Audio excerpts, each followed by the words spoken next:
Welcome to Heartwork Heroes. My name is Amdeep, a show where we have ordinary people doing extraordinary work that is passionate, heartfelt, impactful, and life changing. Today, I have on my show Kiran Mann. Kiran Mann is the president and founder of business consulting and advisory firm M2M Business Solutions Inc. and chief executive officer for Consolidated Group of Barars, which is a manufacturer of South Asian dairy, snacks, and ghee products here in Ontario.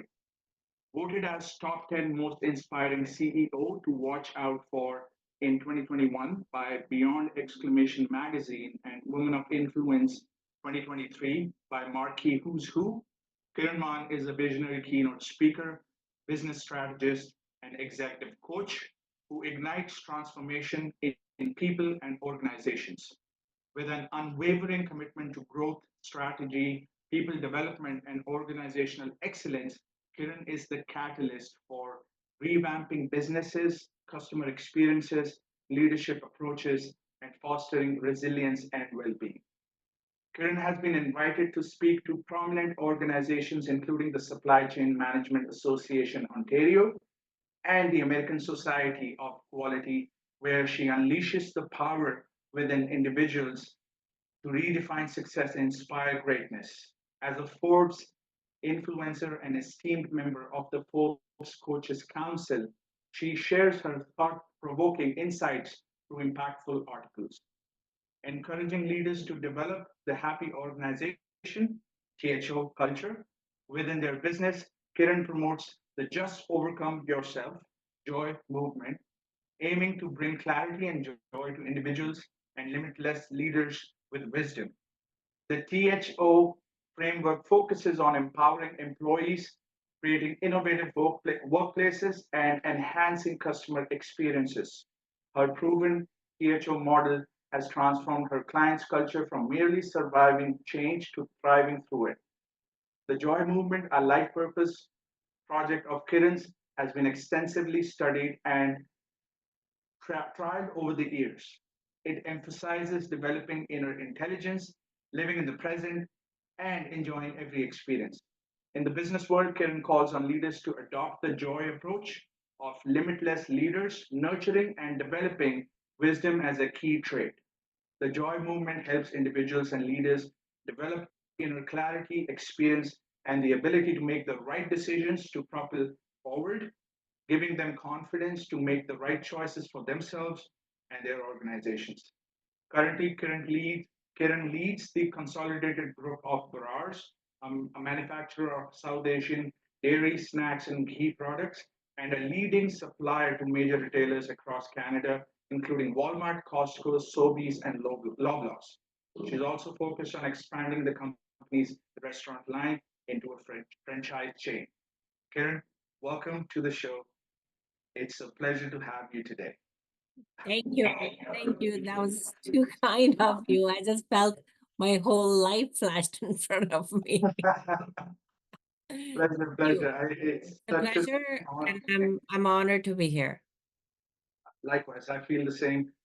And I really wanted to know a little bit more about you. We do meet from time to time, but I wanted to have this candid conversation just between you and me to see and pick, hopefully, to get some insights on how I can learn something from you. And hopefully, the viewers can learn a lot from your experience. It has spanned over 20 years and more. So I would love to learn some of the lessons and then apply it in my life and in my business as well. So let's talk about your backstory. Let's talk about who Kiran is, where Kiran comes from, and how Kiran became Kiran Mann, who she is today. Karen is just a Toronto girl that came from India. I think, like anybody else, any other woman, but any other individual, I grew up having my own set of dreams and I wanted to be a fashion designer. I did become one. But over the years, as time passed by, different opportunities were swinging. New passions also were arising from within. And I probably have changed my profession 4 times, Mhm. which people think surprisingly is a big number, but all I see is I did not switch. I just grew. And as I was growing, learning new things and new opportunities kept coming in front of me, I just picked whatever resonated the best at that point. Yeah. Okay. I love the fact that you said, I didn't switch, I grew. Yeah. I understood what you said, but I would want to share it for the viewers here. What exactly does that mean? I think as I'm learning more and more about myself in the recent years, one thing that makes a whole lot of sense is being very open minded. Mhm. I've been very open minded, I believe, from day one. And I'm always open to see what life has in front of me based on whatever I wanted to do in life and not be very stuck in what I wanted, but allow whatever else was around and then make a decision of whatever made the best sense. And that has allowed me to change path, switch industries, grow from an employee to management, to leadership, to executive, to be a business owner eventually. It just allowed me because I left the doors open at all time, and which not only brings new opportunities, but it allows you to grow. And I think that's what lifelong learning is all about. I love that. So, how consulting came into picture? It was never in the picture. Okay. It was never in the picture. I opened my consulting business in 2016. So Okay. um 8 years. Hard to believe that is sounds like I opened it yesterday. Before that, I had no intention. 3 weeks before I opened is when the whole thought came in my mind. I was in automotive the longest out of all the other professions, and that was probably about 22 years of my time growing in automotive, starting from scratch to all the way being the first general manager, first woman of this, and a few other badges that I was able to grab in my lifetime. Consulting was never in the picture. I always thought I'm just going to be running companies. But at some point, I think I got tired or bored. And I was like, okay, this brand name, this brand name. And those brand names, as you conquer one, you want to take the next one. So I went from North American vehicles to European vehicles and so on, and some of my favorites. Once I had tackled that, it was what's next. And I love when I reaches the point, what's next, because that means knock, knock, who's there? What's the other side of the door? And once you start exploring at that point, um, I very abruptly had resigned from the position I was, earning a very high six figure, a beautiful life at that point. And then, and I think I just got scared that day. I Mm. felt like this is not how I want to die. Oh, This is not how I want to retire. Having the tag of running companies successfully, I wanted to do something more, but I didn't know what that more was. Only thing I could figure out was resign that day and look within, look outside and ask the question, what do I want to do? And I really had to gather all my friends and network to say, so what do you think is good in me? okay. and, Yeah. and gather that data to see people's perspective, because as an individual, everything I did and I thought that was default, that was normal. Everybody probably knows. And little did I know that every human has something very unique, something very profound. That's you. And it's not default, it's not normal. It's your strength, it's your uniqueness. And that's when I ended up identifying what's unique in me. And it was about, taking a project, conquer it, figure it out, overcome all the challenges.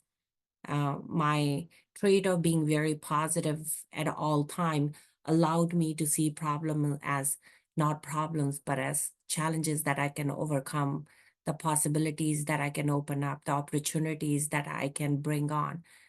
And that really allowed me to pursue how can I take everything I know so far and apply the most effective way. And consulting was the answer to that. And hence I opened up the consulting with an intention that it's not just going to do consulting for people, but it is actually going to bring the solutions and take them to the finish line. Okay, so it's a hands-on approach is what your idea, your motive is. Yeah, it's a very hands-on approach. Of course, I start my expertise is in strategic building and scalability and sustainability. But taking that concept of strategizing everything in the dream world and making a plan and putting on a paper with a plan, but also taking it to the execution and how to measure those execution. Oftentimes, when we're really strong at the front end, we kind of, hand it over to the at the execution point to some other party. And at times that ball can be dropped at that point.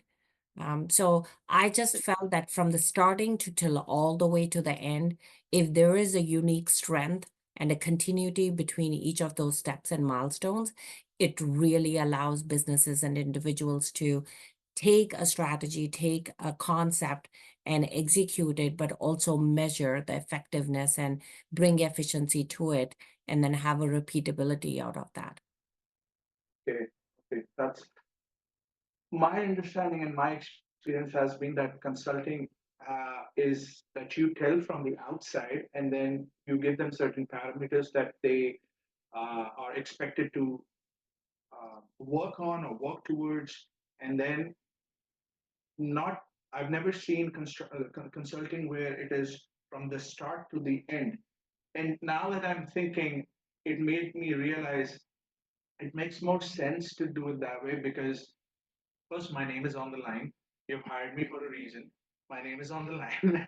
If you don't succeed, I don't succeed. So obviously, I have to make sure that you are following what we are telling you to do. And then I did read a couple of case studies on the website. So I did see that how the production went up, the employee morale went up. So I've never thought like that. So thank you for sharing that because for me, consulting was all about okay, I have this script. I see you're not doing this, you're not doing that. Do this, do that.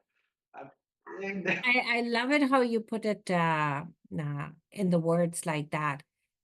It is. And honestly, when I started M2M, one of the thing I was tackling was, do I want to call myself consultant?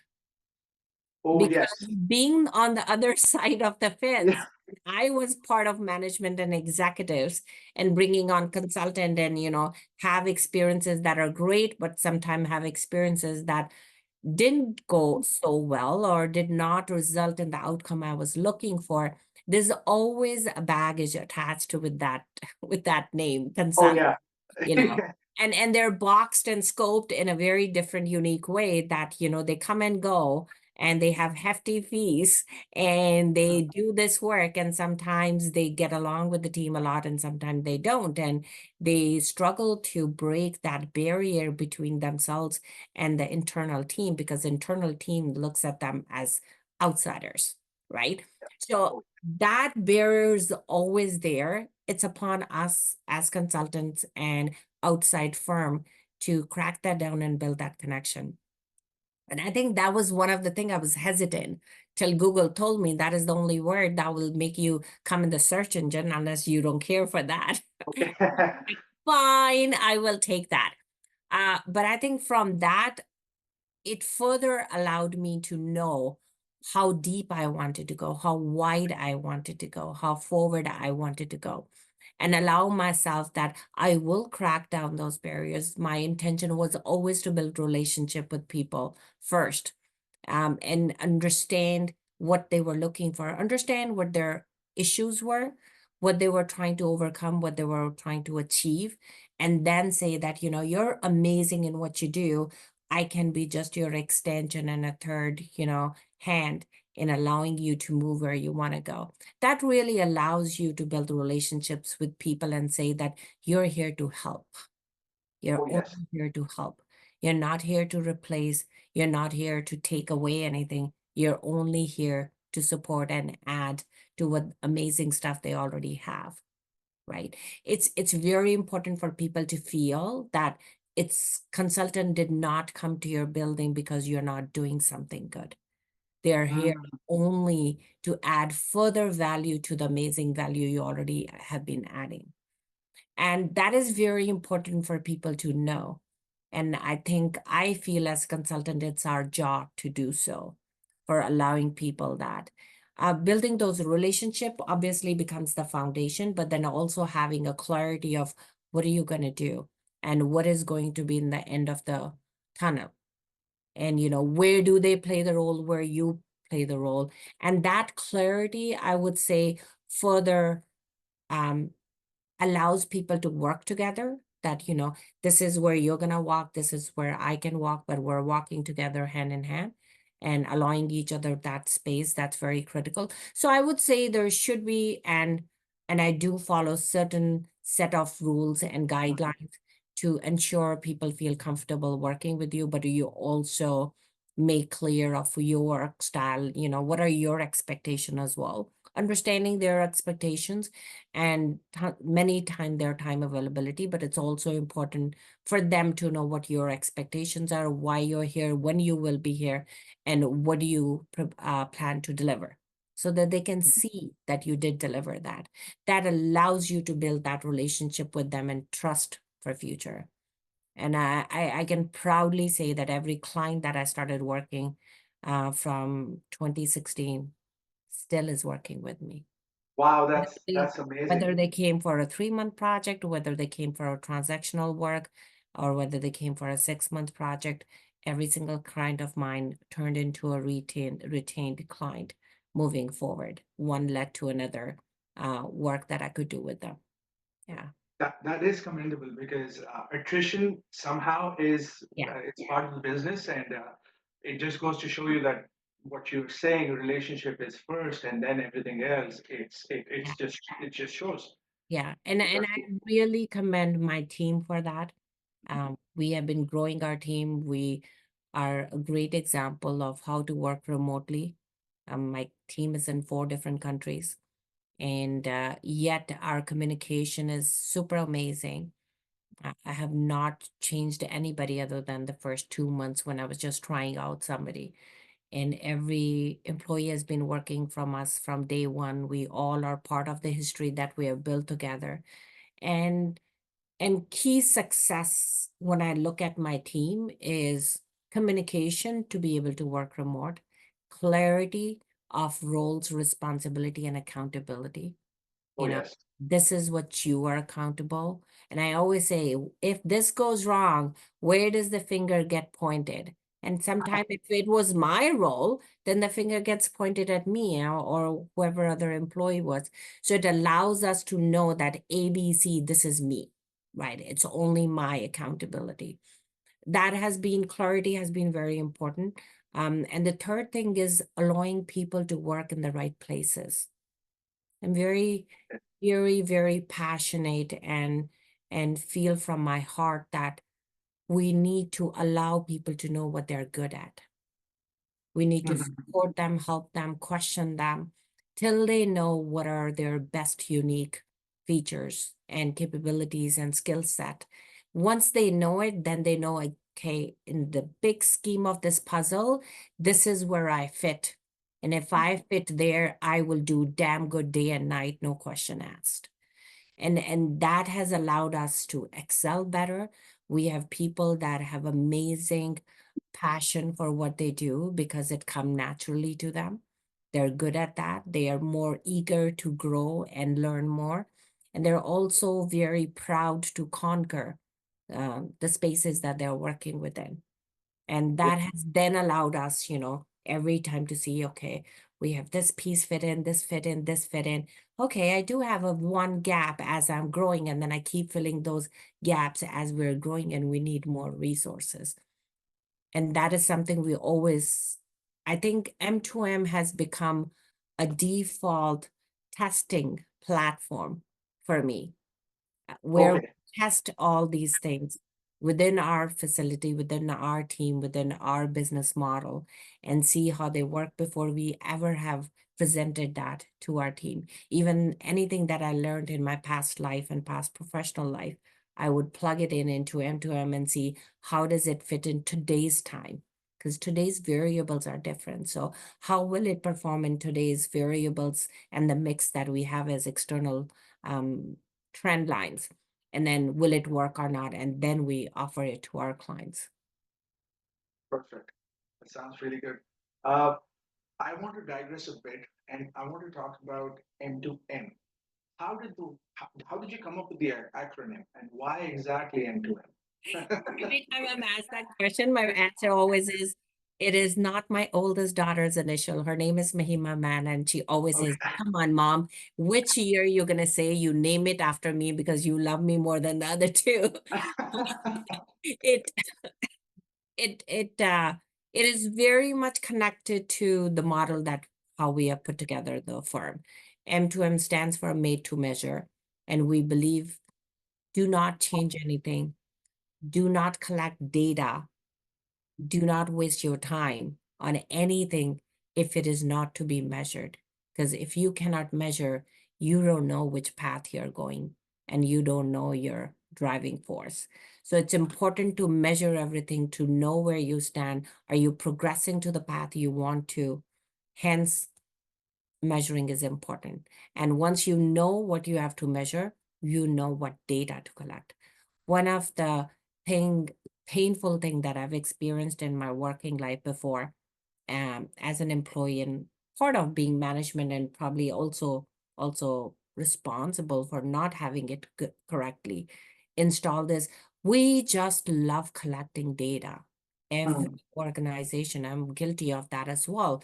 We just collect data and we just feel like that collecting data is part of day-to-day operation, and missing the point that data is only good if it is doing something for you.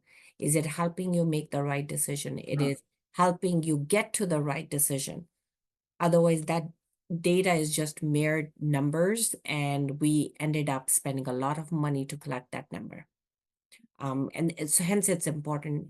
So M2M, made to measure, starts with that.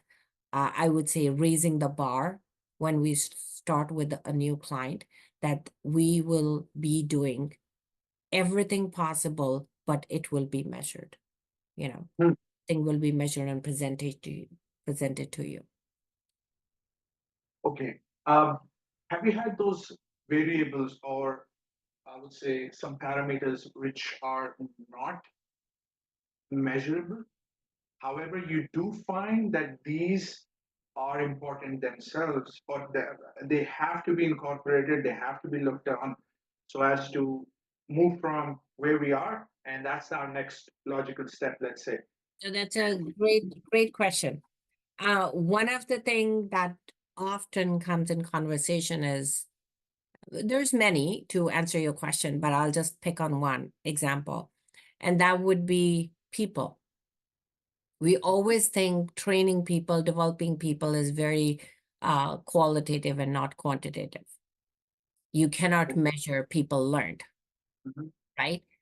Hence, it's considered you can measure it. So if I were to work with an organization where we were only tasked, or among other things that we were tasked, one of the things was training their people and developing them, or whether it is a senior manager being developed to a director position, from director to vice president. And many times I worked with clients where I was working with the VPs to be the next election or the succession planning for the president role. And we always think, okay, you're training them, whether you can measure them. Yes, you can. You can measure anything if you want to. You just have to look at it from a very different lens. You cannot measure somebody learning communication, but you can measure the ability of their communication and the impact that where that communication or lack of communication will have. So you can measure how effective communication can be applied in different places, and hence what is the impact on those places. So for example, if you taught me to have a very open communication with my team. Okay, so I did my training and I learned that skill, and now you want to measure that skill. You can measure my skill by seeing how many people am I retaining? How many people are saying that they're getting good communication and information from me? How many people can see that I'm good in delegating them work, right? So you can see the effect on the deliverable that you completed and what the result is coming in as. So the fine line between a deliverable and result, right? I delivered for somebody to communicate, but it resulted in them actually communicating effectively. And in these areas, you can measure them. Okay, okay. And are there some technological aspects here? What I mean is, let's say if I'm having a goal, right? I have my goal and I have daily objectives to achieve those goals, and I'm walking towards those. And then I use a technology which is management by statistics. I use that to see where exactly my graph is going. If my graph is going up, I am feeling motivated to keep putting in the action. The moment I see, and not every day is the same. Sometimes life comes in, and then you have to make some adjustments to your day, and then the graph goes down. When the graph goes down, what is what for me it is okay, this is not happening tomorrow. So that's for me. However, when the graph goes down, and I started off with another question, and I'm coming up with this question now, but the graph went down. What exactly? How do you feel the motivation coming back for the team? What is the You mean if the numbers or the graph measurement is going down, and how will you remotivate them? because it's easier in my understanding. I've seen when you are continuously developing yourself personally, you see those things as chances and to improve. You Yes. see them as okay, I'm observing what happened. I see a trend that has happened over some time period, and I've seen after these days, this trend happens. So I'm collecting some data from there, and then I'm paying attention. Okay, what was my emotional time? What was my emotional frame here in these days? Yes, Right? so it allows you that collection of data, but the ability of graphing it and monitoring it, right? Graphing it and continuously watching it is very critical as well. Updating your data and then watching it. So, and as you're seeing a dip at that point, it allows you to see, okay, what happened that day? You know, um, what variables were playing that day? Which variable changed? What may have caused it? So it allows you to do a whole root cause analysis at that point, and then come up with possibilities of, there's so many different models to look at that you can do a fish diagram, you can do a Venn diagram, that if it dipped, what happened, and what are the who's, what, when, where, to identify what could have caused it, between human resources to your machines, to your processes, and so on, and identify and root cause that. Once you have root caused it, then you can say that, okay, let me quickly put a short-term bandage on it. And meanwhile, I work on a long-term solution.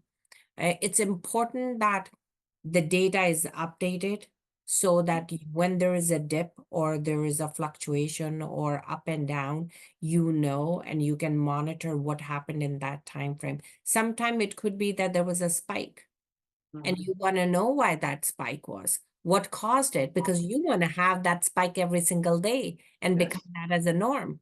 So you need to know what was the formula of that day, what were the exact variables playing that day, and how do I repeat that. So it's important to monitor it, it's important to update data, and it's very, very important to analyze, to find solution if there was a problem, there was a challenge, but also to watch it so that you can progress further Mhm. and have a repeat of more of those.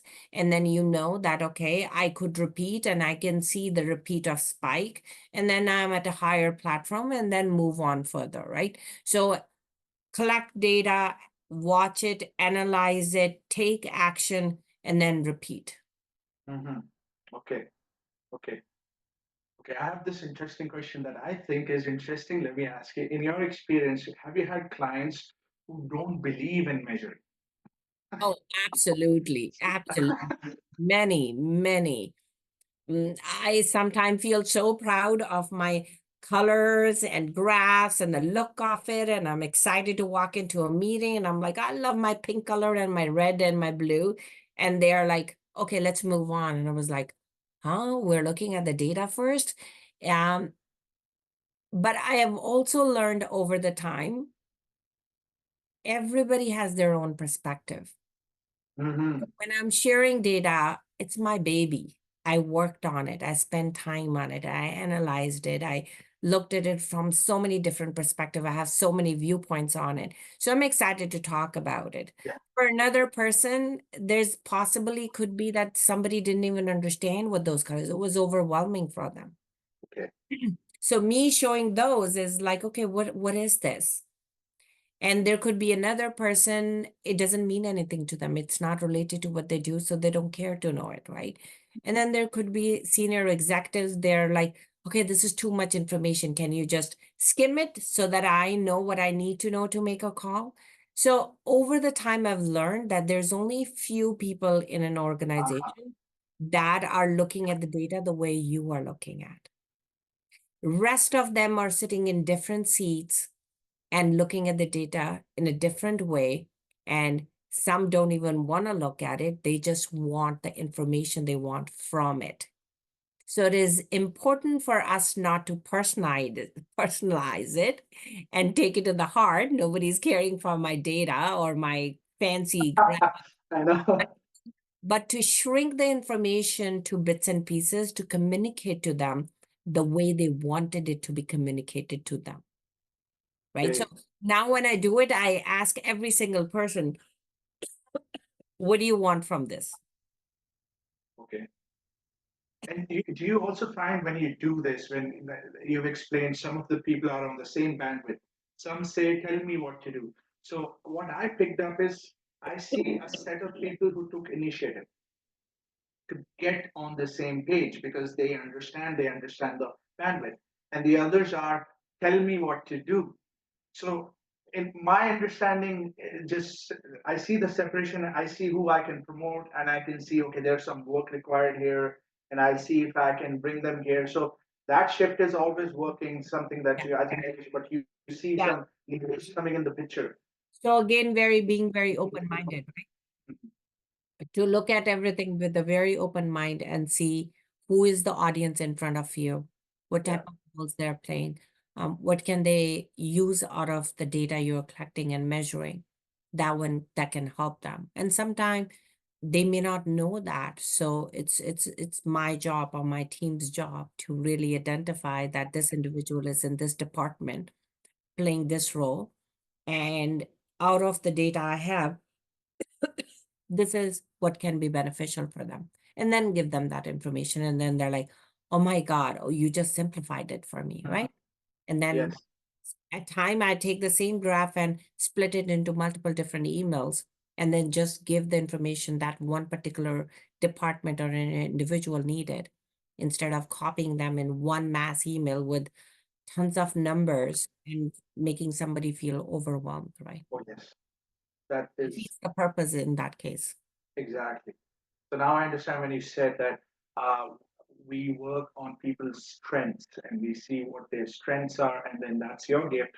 So let's give you that, and then work it in a way that we make sure that it is customized to you. But at the same time, do you also do this that you're also giving them opportunities to kind of step up?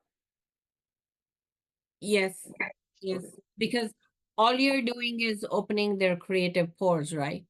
Okay. It's you're just knocking them and making them think. Okay. And that's what data does. Because even if somebody doesn't understand the graph in front of them, they're like, "Oh, what am I doing with this?" That could be as easy as a comment. What am I I doing? know. What is this for? So the more you try to simplify and explain them from their perspective of how it can be, how it can benefit them, it will allow them to say that, okay, if this is what it does, can I get this information? That's all you want to know, right? What Yeah. information can help them? Okay. Understand. Okay. Let's talk about THO and joy. What are those things, and how do you bring that to the companies that you work with? So like I was saying that I have transitioned from different places and industries and um, type of work that I've done over the year. And I feel like I was in such an absorb um, phase of my life. I just kept absorbing everything and applying, obviously. And by the time I started my own business, it was time to apply everything, but then look it from a perspective of how a business owner is looking or how a top executive is looking and what roles they are playing in the hot seat they're sitting and how can I help them. That has been my number one goal. It allowed me to see problems how they see it in different industries. So far, I have worked in 9 industries, actually 10 now, food and beverage. When I started working with bras 2 years ago, it's my 10th industry.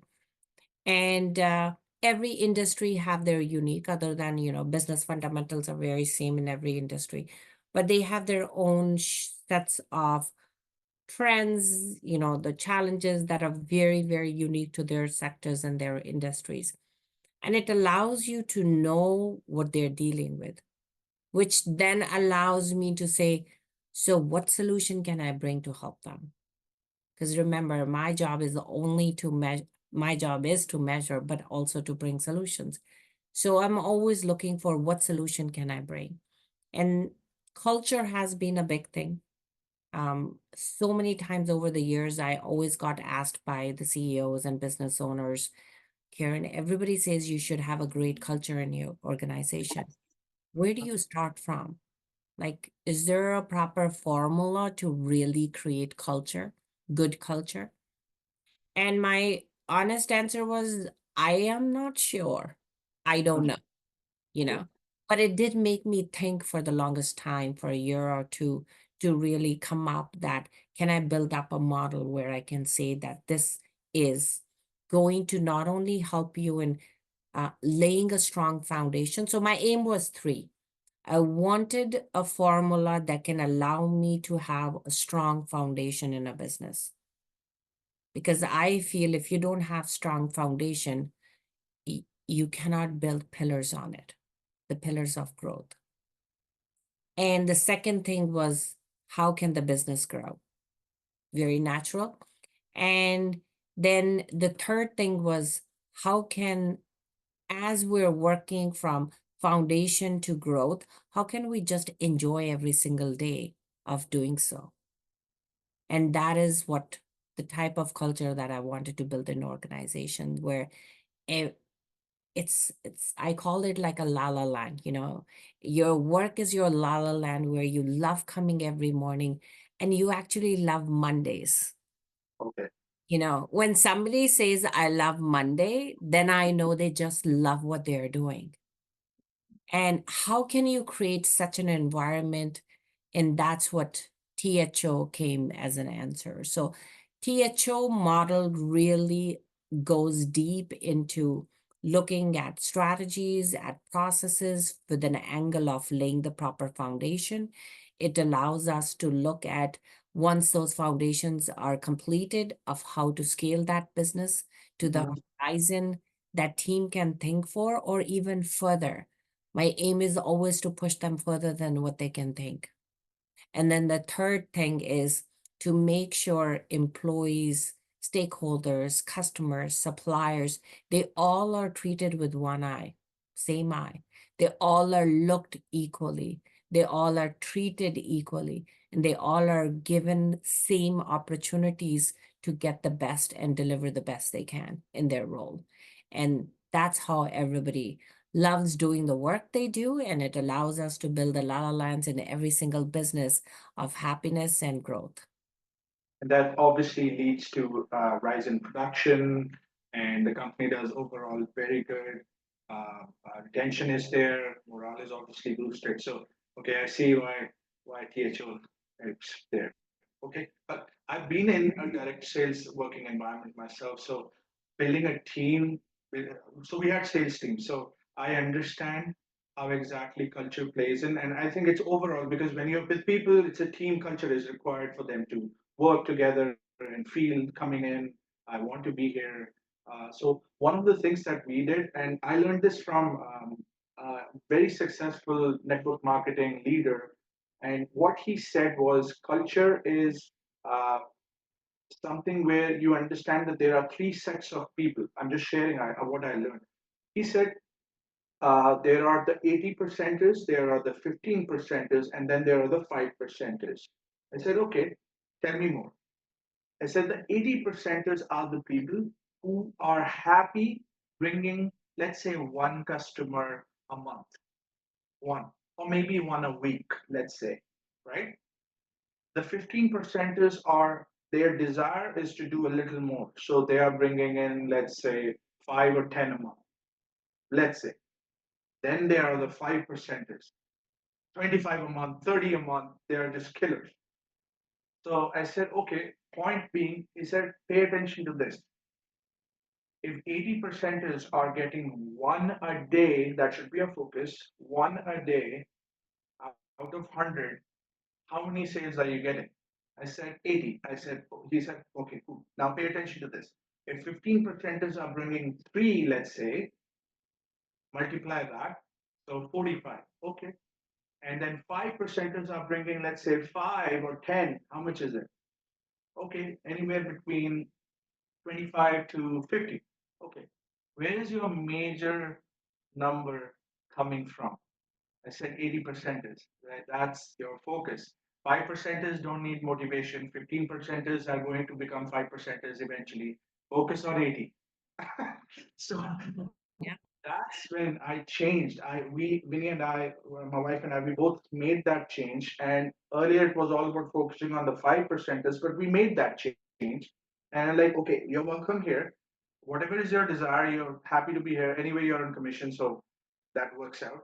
But anyway, the point is, our job is to keep you here. We want you to stay here and then give you that environment so that you yourself, if you desire, you move from 80 to 50. And if you then desire, you move from that to the 5. But it has to be your desire, not us pushing you, because then we have seen attrition happens because you're telling me something to do, I don't want to do it. Okay, give them the environment. If they feel like doing it, they'll themselves do it. And that's when we saw we were number one office out of 15 offices for 7 weeks. So that was beautiful. We were constantly number one, number one, number one, and that really helped. So understand how culture is coming in picture and why it is really, really important. You just gave an example of how you collected data, analyzed it, and changed your strategy for result. I, I did, I did, I actually did. Okay, this is a beautiful conversation. So let me ask you this, and I want to pay attention to the time too. Uh, I see that you're born to an army colonel. What are some of the leadership lessons that you learned way when you were a child? Because I'm born to a army and I come from army and air force background myself, so I understand that. But I want to know what did you learn when you were growing up? I think I've been recently working on this question for some program that we're working to launch in the coming times. It's such an interesting space, and there's so many aha moments that I've actually had. And I looked at my father as a father, and then in an army individual, and then I've seen him playing such an amazing role as a husband, and he does flawlessly amazing in all of each of the roles. Um, and now I've further been able to break it down that what did I really learn from his army side? Or what did Mhm. I learn from him as a person? So hence, what did I pick from my father? you know, and then him as a husband and what kind of role model he has been, what kind of skills did he had, which I think maybe he put effort and at times he didn't, but it was something that was always in front of me. It was an environment that I was given. It was an environment that I grew in, and then I grasped them, you know. I'm sure it was in my DNA as well, but I also learned it from him over the years. And if I really look at his army side, I would say time management, right? I would say social skills, Okay. being able to, you know, speak to anybody anywhere and being comfortable in doing so. There's no lines of religion, culture, countries, and so on, right?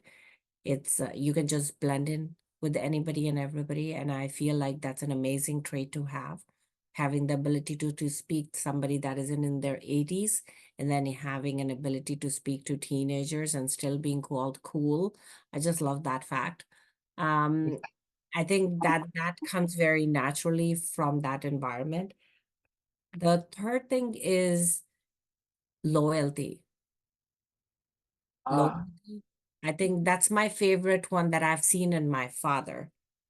At least him being in senior positions of army and being the leader in front of the whole platoon in the brigades is the ability to be loyal and be having the ability where people can depend on you. You know, mhm, that's true leadership. yeah. That's something that has come my way few times in life for the good or the bad reasons, but they became a great example for me. So, to give you an example, having loyalty to your team.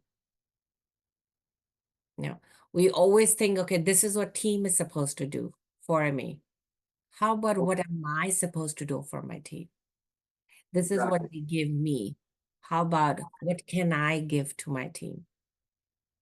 I expect loyalty from them. How about me being loyal to them as well? Right. So I feel like it's such an exchange of give and take. And many time it gets overlooked and it's called as one-way track, but it's not. And it allows you to come together as people, but it also allows you for an amazing team play because you care for one another. There's a bond of love and Yes. respect, right? I think that is something over the years I've learned that I feel fortunate to have that ability to learn that from him. The second thing is dependability. When time gets tough, you Mhm, know, when things are amazing, cool, then it's all good, right? You can do wonderful things for your team. But if times were tough, you know, and you are at a situation where you're saying that, oh my God, I don't know if I can afford such a big size of team for myself. mhm, Every decade there is something happening, you know. We keep on talking, oh my God, I just went through a recession. Oh my God, I just went through a COVID. Hello, we had this every decade. They just come under different names. Business world has a history of something disastrous every decade. So we need to, for once, accept it and be ready and be proactively working towards it. But when that time comes, what do? Often slashing people and reducing your labor costs seems like the easiest answer.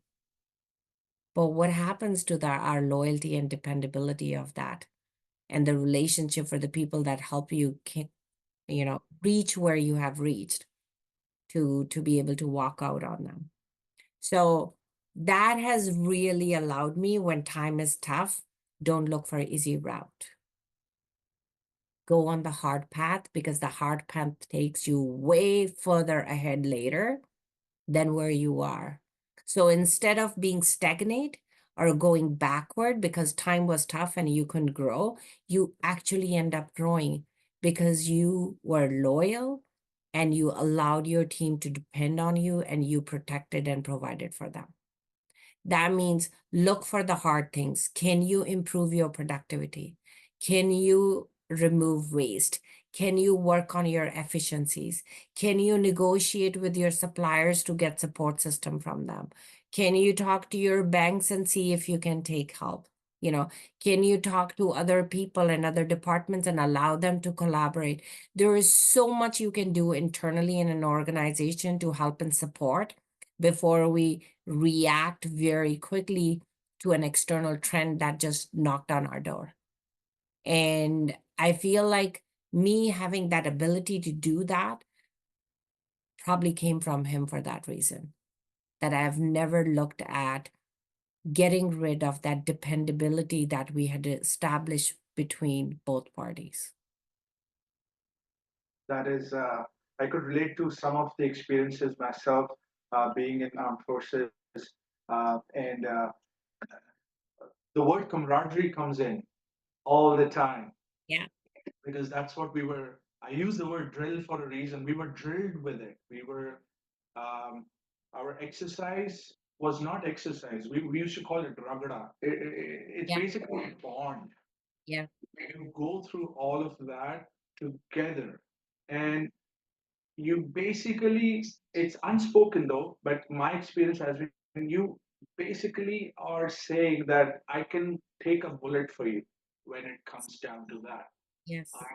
I can do that. So I understand what you're saying. I know what you're saying because I've been trained that way, so I understand that. So I really want to pick at your mind there. Yeah, And you're I saying. think that needs to be brought into every sphere, every part of life, every industry. Something that army and army world and any kind of uniformed organizations, they do it so well, where they cover each other's back, where they stand by each other, they protect one another, they support one another, and they you can close your eyes and depend and rely, and just let yourself free because somebody's going to catch you. You have that much trust and faith. That really allows them to be stress free. Otherwise, they live in one of the most stressed Oh, environments. Yet they are stress free because they have foundations right. They have values and principles that are very strong around them and then allow them to just focus, laser focus on the things they need to do. Right. And I really I feel now, as I'm growing, I think I'm picking on those things and reflecting on them differently than I probably did, and probably growing through years as well. That I see how many great values we have seen growing up and bringing them to my current work style, my clients, and the environment I spend my day in. Bringing them in, that is something amazing, and I would love that to be spread all across the world. and that has been I my understanding has been that that's the North Pole star that you keep looking at, and Yeah. that's where that's where you go. Those are some of the things that I've experienced myself, bringing those same experiences to this part. It is for sure challenging, but this is where the opportunity lies as well, because we were trained in a way where it was very structured environment and everything was structured. Order was when I came out of Navy, I still remember it was all chaos for me. I'm using the word chaos, and I went for a couple of months. I was in a shock. What is this? Why Oh, am you I mean doing? coming out of the cantonments? I Yeah. used to call it, and I think we can relate that into work lives and business world. We growing up, we used to call it, I'm in my campus or I'm in civil world. Yes. So we used to use the word civil. So if you came out of the campus, army campus, we would say, "Oh, I'm within civilians." I'm around civilians, and you're in a more alert mode because Yeah. you're in an unknown arena, where it's not your normal habitat, right? And now I laugh at it because now that is normal.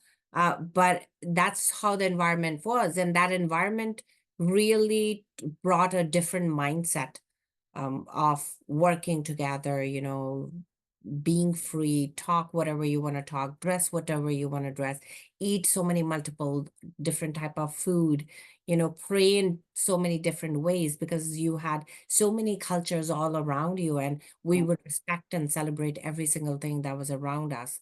And you grow up in that, and then you come out in a civil world where there is a division of religion and division of boundaries and lines, and um, it's a very different environment when you step out of that. And I wish more and more of that would become more around humanity and bring, and we look even within businesses, if we start looking business as a business, not departments, not teams, and Mhm. not silos, but a business. Hence, whether you're an executive, whether you're a manager, whether you're an analyst, or whether you are a cleaner, we all have a role to play to get the business to the next level. And every single role is equally important. No one is better than the other, right?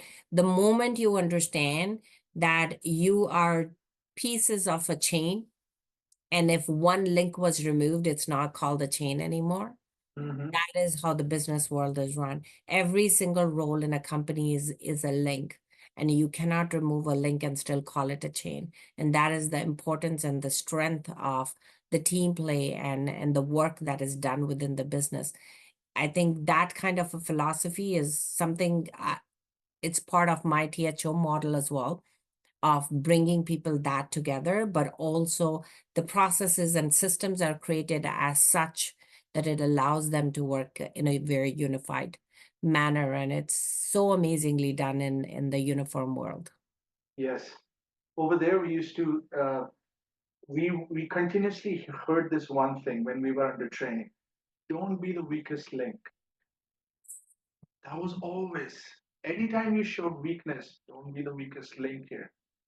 So the environment was such that you had to come, you had to raise yourself, you had to push yourself and pull yourself up. And if you have one inkling of laziness, they will take care of that anyway. So you'll come out anyway. You can be a weakling, you'll get just pushed to the point till you change it, because it's like there is no such thing as the word impossible. Even Yes. the word impossible is made of I am possible,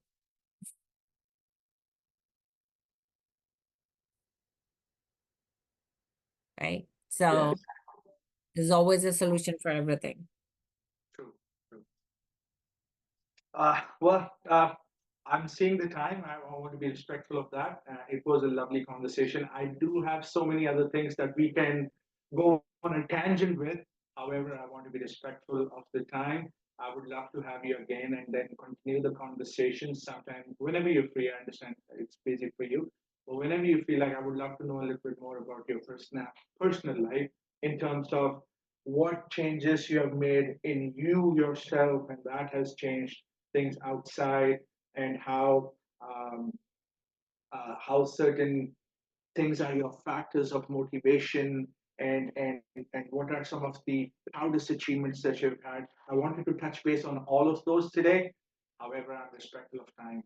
So it was a pleasure having you today, Kiran. Thank you so much for being on the show. Uh, Before we end up, I just wanted to know, how can people reach out to you for your business, and how exactly can they come in contact with End-to-End Business Solution? I think you can reach out on the website m-businesssolutions.com, or you can always find me on LinkedIn. I think that seems like a daily space for me where I reside. You can always search for my name, Kiran Mann, on LinkedIn, and connect with me there. And thank you so much, Aman. This was absolutely an amazing conversation with you. And I look forward for many more. Thank you. Thank you, Kiran. Take care. Have a good day.